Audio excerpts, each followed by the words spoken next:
तो देखिए आप लोगों ने मौछर भैया और इनकी धर्मपत्नी की फितरत, एक बार फिर से इन्होंने कितना ज़बरदस्त दिल दुखाया एक ऐसे इंसान का, जिस इंसान को इन्होंने पहले इतना सीने से लगाया कि वो इंसान इनका वीज़ा लगाने को भी तैयार हो गया था। बताओ, थाईलैंड बैंकॉक की जगह लंदन घूमने को मिल रहा था इन लोगों को। रास नहीं आया इन लोगों को प्यार। लंदन फ्री फोकट में घूमने को मिल रहा था, रहने खाने की व्यवस्था वहाँ पे हो जाती, सब कुछ मिल रहा था, लेकिन वो भी नहीं संभाला गया। रिश्ते संभाले ही नहीं गए। जब अपने खुद के रिश्ते नहीं संभाले गए तो आप लोग ये कैसे एक्सपेक्ट करते हैं कि ये लोग वर्चुअल लाइफ के रिश्ते संभाल लेंगे। ट्रस्ट मी, इनकी नज़रों में रिएक्शन वालों की, वीडियोस बनाने वालों की, जो ये सोचते हैं हम सपोर्ट कर रहे हैं, स्टैंड लेने वालों की कोई रिस्पेक्ट नहीं है। ये लोग सिर्फ अपने मतलब के लिए आप लोगों को लारे लप्पे देंगे, आप लोगों को खुश कर देंगे एक पल के लिए, लेकिन सिर्फ तब तक जब तक इनका मोटिव पूरा हो रहा है आपसे। जिस दिन इनका मोटिव खत्म हो जाता है उस दिन आप इनकी नज़र में पहले भी कुछ नहीं थे और आप इनकी नज़र में आज भी कुछ नहीं हो। इनकी नज़र में आप टोटली इनके ऊपर डिपेंड हो। आपका पूरा अस्तित्व सोशल मीडिया पे इनके ऊपर डिपेंड है और इनके बिना आप लोग कुछ भी नहीं है।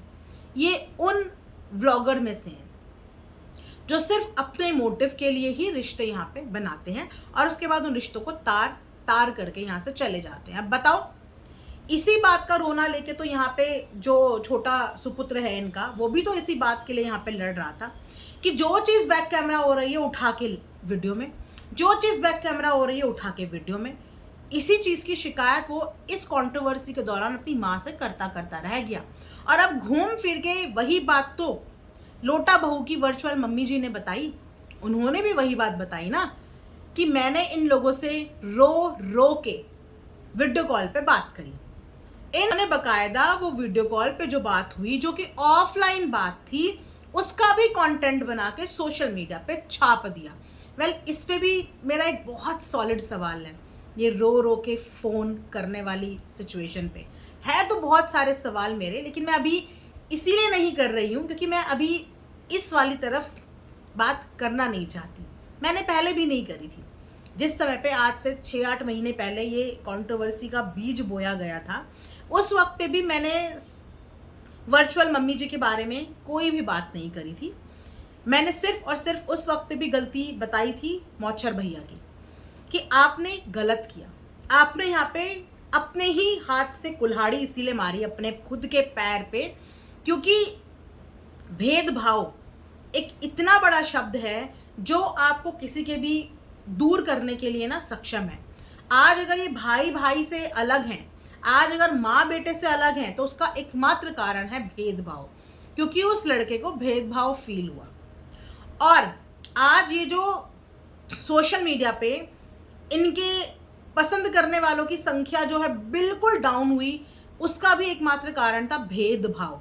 उस वक्त पे भी मैं इन मौछर भैया को यही समझाने की कोशिश कर रही थी कि एक क्रिएटर के लिए उसके सपोर्टर्स की लिस्ट, उसके पसंद करने वालों की लिस्ट ना कैटेगराइज में नहीं होती, कैटेगरी में नहीं होती, कैटेगरी नंबर 1, 2, 3 ऐसा नहीं होती, रैंकिंग में भी नहीं होती कि ये मेरा टॉप का सपोर्टर है, ये मेरा सेकंड टॉप है, ये मेरा थर्ड टॉप है। नहीं, क्योंकि जब आप ऐसे कैटेगराइज करने लगते हैं, ऐसे रैंकिंग देने लगते हैं, तो आप एक डिफरेंस क्रिएट करते हैं पहले, दूसरे, तीसरे, चौथे के बीच में। और ये डिफरेंस आप उनके बीच में क्रिएट नहीं करते हैं, ये डिफरेंस आप अपने चाहने वालों के बीच में क्रिएट करते हैं।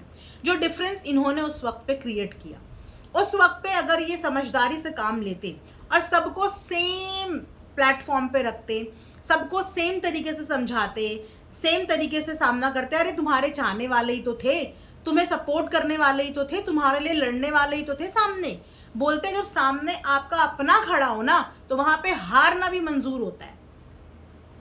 तो यहाँ पे कौन टॉप पे है, कौन बिलो है, कौन मिडल है, ऐसी कोई कैटेगरी रैंकिंग है ही नहीं। यहाँ पे सब्सक्राइबर है तो सारे बराबर हैं। यहाँ पे अगर कोई आपको प्यार कर रहा है तो वो सारे बराबर हैं, आप उनको रैंकिंग में नहीं तोल सकते। बस विनाश काले विपरीत बुद्धि। हम यही बोलते चले गए कि सिचुएशन संभाल लो, गलत हो रहा है, आप ऐसे डिफरेंशिएट नहीं कर सकते, आप एक के लिए दूसरे को कॉम्प्रोमाइज नहीं कर सकते, क्योंकि आपके लिए तो दोनों ही आपके चाहने वाले हैं, दोनों ही। लेकिन वहां भी इन्होंने भेदभाव किया, और आज अपने रियल रिश्तों में भी भेदभाव की वजह से इनके रिश्ते चूर चूर हो गए। और आज आप सब नमूना देख ही रहे हो कि नमूना आज क्या है। नमूना आज क्या है, क्योंकि रिश्ते इनकी जिंदगी में खत्म नहीं होते, ये अपनी जिंदगी में लोगों को ऐड करते रहते हैं। हालांकि जब कंट्रोवर्सी खत्म हुई थी ना जगत दीदी वाली, तो ये लोटा बहू ने बहुत ही लाउड एंड क्लियर शब्दों में बोला था कि आज के बाद हम अपनी जिंदगी में किसी को एंटर नहीं करने देंगे, आज के बाद हम किसी की जिंदगी में नहीं जाएंगे, आज के बाद हम और हमारे पति ना हम किसी के यहाँ जाएंगे, ना हम किसी को भी अपनी जिंदगी में आने देंगे। याद है आप लोगों को यही लाइन बोली थी ना, और कई बार बोली थी यही लाइन। क्या ये लोटा बहू अपनी इन बातों पर टिक पाई?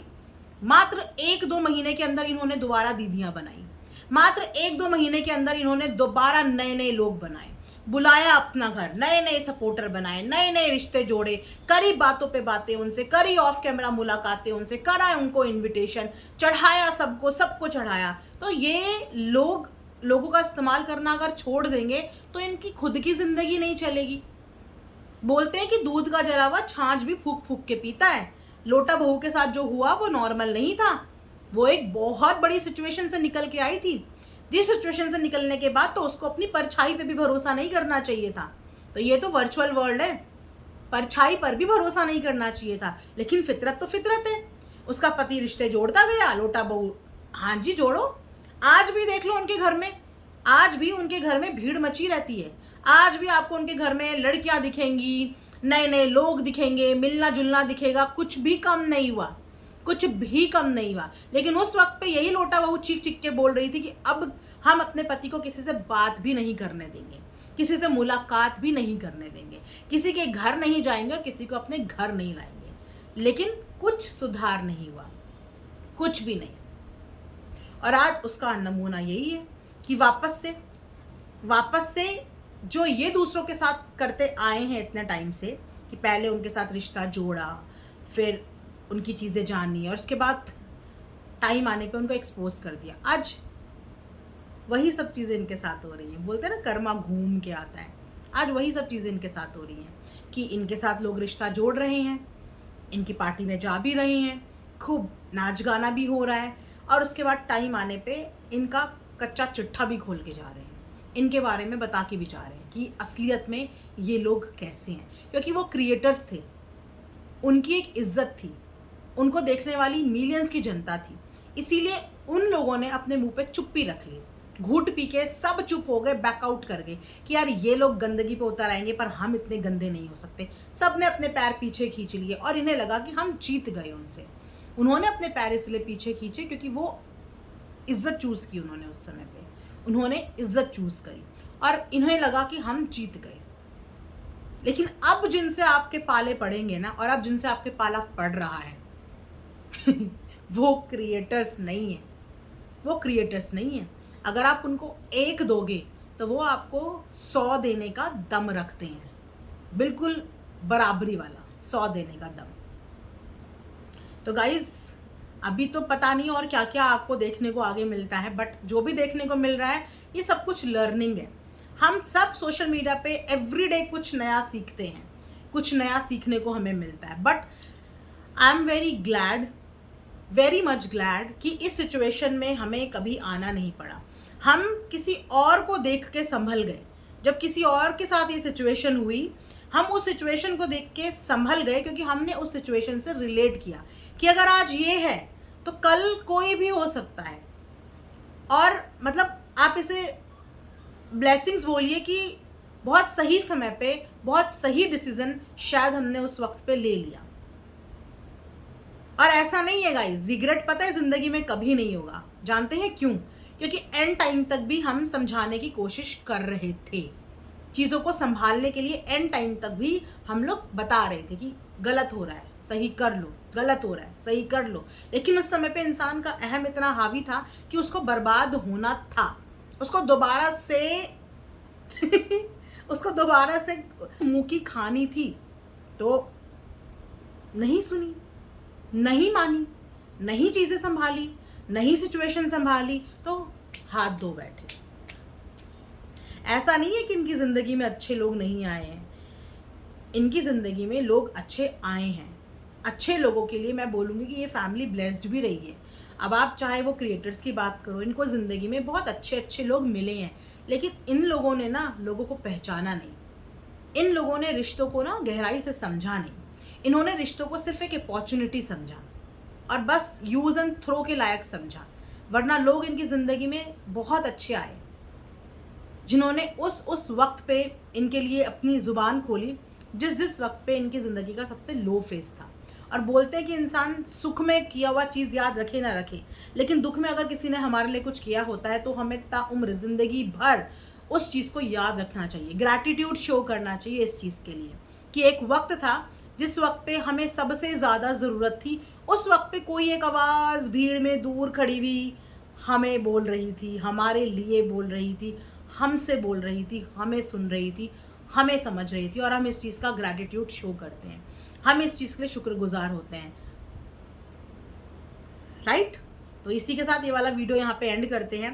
देखते हैं रात तक और क्या-क्या चीज़ें सामने आती हैं। मिलेंगे नेक्स्ट वीडियो में। अपना ढेर सारा ख्याल रखिए। Thanks for watching Earth Mom Reactions. Bye bye, take care, love you all.